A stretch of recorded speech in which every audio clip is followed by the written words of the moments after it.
जय हिंद दोस्तों आज चलते हैं हम क्लास 12th की बायोलॉजी अध्याय 2 में पुष्पी पादपों में लैंगिक जनन। शायद आज जो है कि ये चैप्टर भी लास्ट हो जाएगा, चैप्टर 2। दोस्तों ध्यान दीजिएगा, परागण के प्रकार, टाइप्स ऑफ पॉलिनेशन। हम आपको बताए थे परागण दो प्रकार के होते हैं, स्वपरागण और परपरागण। स्वपरागण और परपरागण, लेकिन कुछ परागण के प्रकार कुछ अलग ढंग में आपको बता दे रहे हैं। परागण के प्रकार जो 12th में पूछा जाने वाला क्वेश्चन है, बार बार पूछा जाता है कि परागण कितने प्रकार होते हैं, वो स्वयुग्मन क्या होता है, पुष्पी परागण क्या होता है, परनिषेचन क्या होता है।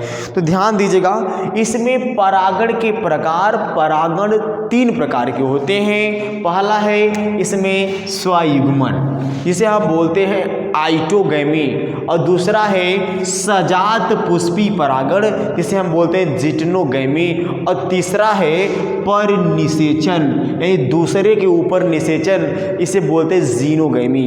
ध्यान दीजिए दोस्तों, तो हम बारी बारी से बात करेंगे। परागण में आपको बताया था परागण किसे कहते हैं, जब पराग कोश से पराग कण निकल कर स्त्री केसर के वर्तिका पर गिरता है या स्थानांतरित होता है, इस घटना को हम क्या बोलते हैं, परागण कहते हैं। तो परागण 3 प्रकार के होते हैं, स्वयुग्मन, सजात पुष्पी परागण, परनिषेचन।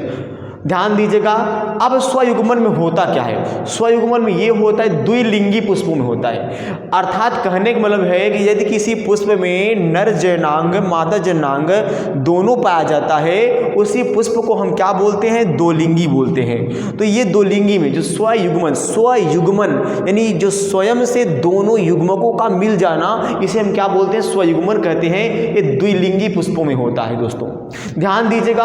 और ये 2 पुष्पों में होता है, ध्यान दीजिएगा, यानी इसमें परागकण जो होता है निकल कर उसी पुष्प के वर्तिका भी गिरता है या स्थानांतरित होता है, इस घटना को हम स्वयुग्मन कहते हैं। ठीक, और यहाँ स्वयुग्मन होने के लिए, द्विलिंगी पुष्पों में स्वयुग्मन होने के लिए समकालिता की जरूरत होती है, यानी बोले तो उनमें आसपास मेल फीमेल पार्ट आसपास रहेंगे, तब जाके उनके अंदर निषेचन होगी।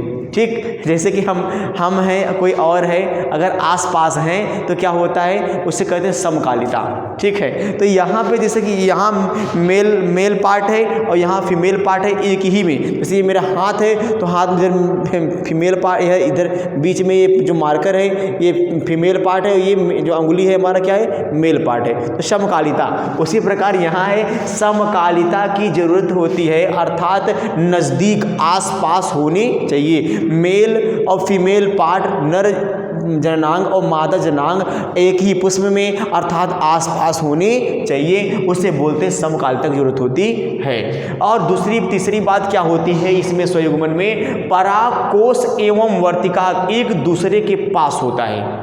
बिल्कुल, जब अगर पास में रहेंगे तो समकालिता रहेगी।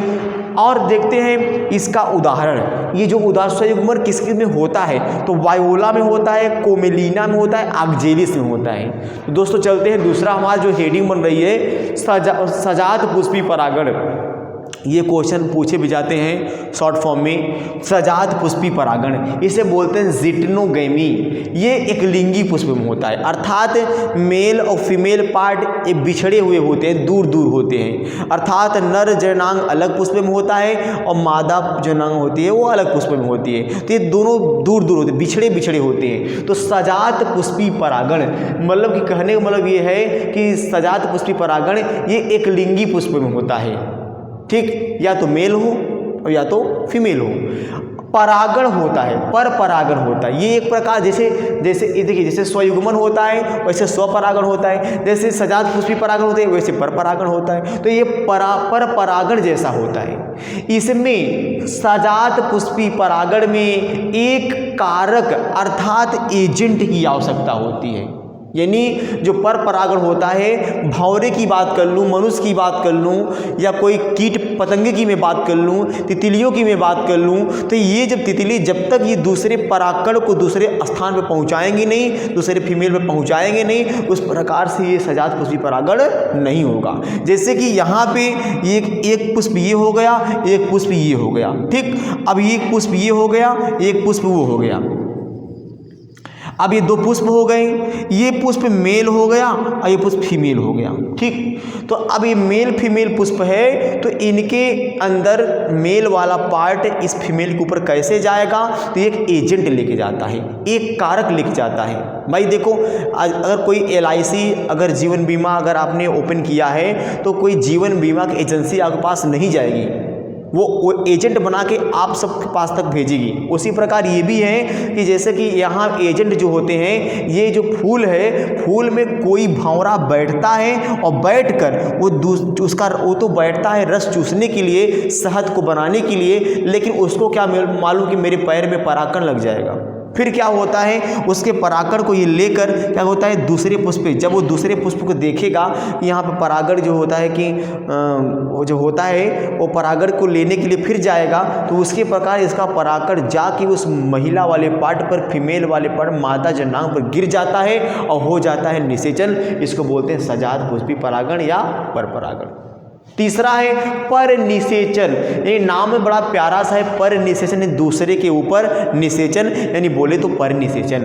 एक लिंगी पुष्पों में, ये एक लिंगी पुष्प में होता है, जैसा ये है वैसा भैया ये है। भिन्न पादपों के पराकोश से भिन्न पादपों के वर्तिकाग्र तक परागकणों का स्थानांतरण, मतलब कि इसमें भेदभाव नहीं करता है कि गुड़हल का फूल है तो गुड़हल का ही निषेचन, गुड़हल का ही परागण लेना पड़ेगा ना, इसमें जिसका परागण पा गया उसका लेकर निषेचन कर लेता है।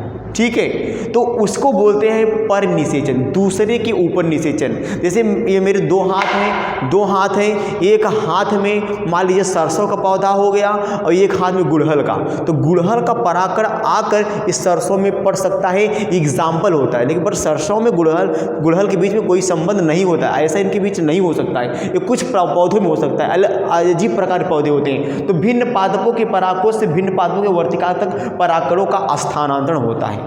और आनुवांशिकता भिन्न प्रकार के परागणों का आगमन करती है। आनुवांशिकता भिन्न प्रकार की आनुवांशिकता क्या है? भिन्न प्रकार की आनुवांशिकता ये होती है कि जैसे मान लीजिए कि गुड़हल का जो पेड़ है, गुड़हल का जो पुष्प है वो अलग, उसकी आनुवांशिकता अलग है, वो दूसरा प्लांट हो गया। और सरसों का क्या होगा, अलग हो गया। ये डिफरेंट की आनुवांशिक गुण होते हैं, तभी तो हम डिफरेंट नाम रखे हैं, नहीं तो मैं सबको सरसों बोल देता, सबको गुड़हल बोल देता। इसलिए क्या है, इनके अंदर आनुवांशिकता भिन्न प्रकार की होती है। तो दोस्तों ये आपका ये परागण के प्रकार हो गया। और अब इसके अगले टर्न में आपको हम मिलेंगे, तो जो आपके हद तक आपका चैप्टर खत्म हो जाएगा दोस्तों। तो नमस्कार दोस्तों, नमस्कार।